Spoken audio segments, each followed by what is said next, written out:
So let's work our way left to right. So the area in yellow here in the western Gulf of Mexico, that will likely hang out in that area over the next 5 to 7 days.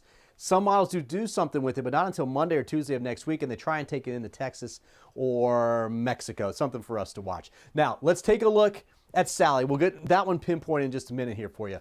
Paulette is gone. That's this one going up and down. This is Teddy coming back towards Bermuda again. Cat 2, Cat 3 time frame for Bermuda. Either way, though, it's going to turn. This one coming off of Africa, real high chance of developing. That could be Wilfred, our next name on the list. That would be trying to develop over the next couple of days. And Vicky will just fall apart. Got all that? The good news is none of these right now are directly affecting our area except for the rain from Sally, and that's it. It's just rain. So moving now to the north-northeast at 2 miles per hour. So the Hurricane Center in their public advisory for this said, historic, life-threatening flash flooding for this area. 10 to 20 inches of rainfall. Some areas could see 30 inches of rain.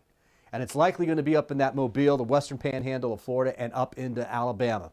Now, here's the forecast track as I showed you earlier. I wanted to point out that it does curve and turn to the east and then start to weaken very quickly as far as the winds go.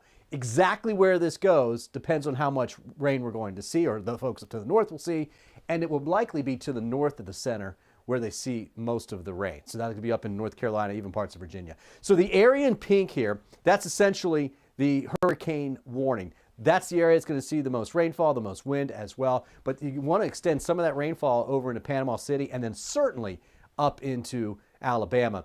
Because the winds have come down, 85 miles per hour, forecast to go to 90, so that's still decent.